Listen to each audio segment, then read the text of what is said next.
You know that feeling when you see something that you just don't like and you have to say something about it? Well, what if you didn't? Let's explore that mysterious territory, shall we?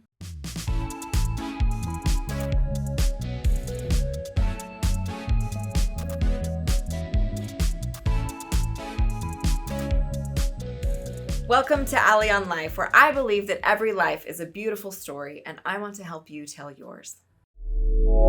I recently started challenging myself to approach life in a different way than what I always have, and I just wanted to tell you about it. As a creative and, honestly, a natural complainer, I am the kind of person who always wants to point out the flaws in everything.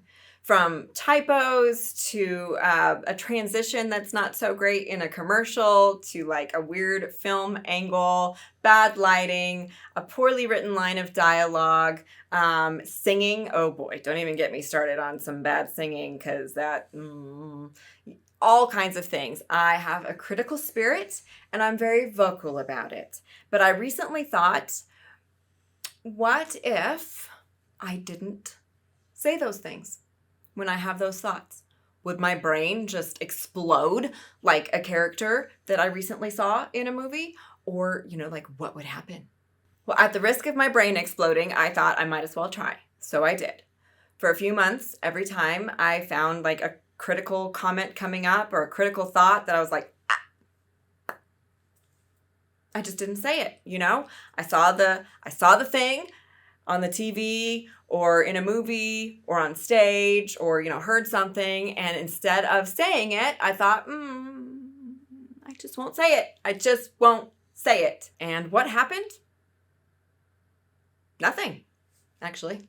Nothing happened at all, which is normally what happens, really, when I am critical about something and I just say the thought. Because, if I'm being critical about a movie or commercial or a book or something that someone's doing, on stage or out in the world where I'm just like, ooh, I would not have done it that way. That is not the hairstyle that I would have chosen. You know what I mean? All the things. Saying the thing that you think doesn't change anything. And it kind of can make you feel icky. Because what I learned was when I didn't say the thing, I did not feel icky. In fact, I felt really good. Like, wow, I exercised some self-control there. And I didn't say a thing that didn't need to be said. Because very, very often, criticism does not need to be spoken out loud. I know. I say it as a critical person, but it's absolutely true. Because if you can't change something, why criticize it? Then you just are a negative person.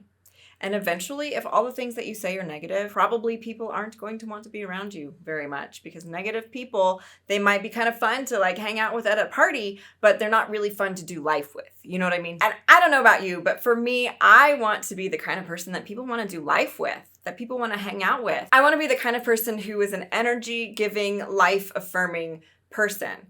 That is who I want to be because I have wonderful life flowing through me, and I don't want to create a bad spirit or a bad feeling because of the things that I say. There's actually a verse about that in the Bible that basically says, why would you curse somebody and praise God at the same time? And that's really kind of the verse that convicted me to not say the critical things and why I went on this journey. But I have discovered that it is really, really amazing when you just don't say it. You can still think the things. I still think the things all the time. And I say them more often than I probably should. But it is really something to just stop that thought and not say it.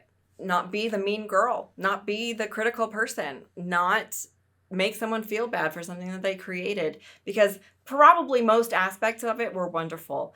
And, as I've said before on this channel, when we as creatives create things and put them out into the world, that is very brave. That is putting little pieces of ourselves out there for people to see and think things about, whether those things are kind or not so kind and critical. So I know I've done this whole series now on how to give criticism and feedback because sometimes it actually is necessary. And sometimes you do have to speak up and say the thing about, yeah, I wouldn't do it that way. Or no, I don't agree with you. Or, perhaps we could do this differently, depending on the situation that you're in life. And then I've also done the video on how to take criticism when it happens, because, you know, not everybody is out there going, maybe I shouldn't say that thing. And so now here's the video on how not to be critical and how that can really change your life. So if you too are a critical, complaining kind of person, I challenge you to just stop those thoughts before you say them for a while and see what it does for you. It might even do something good for someone else.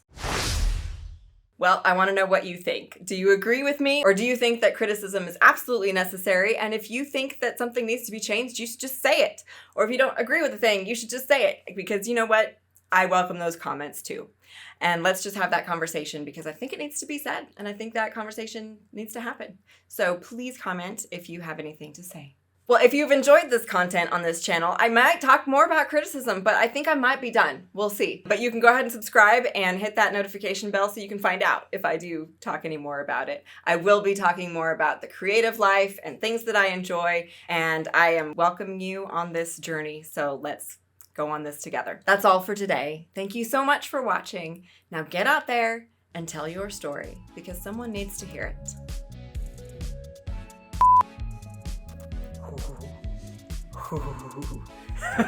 Yeah.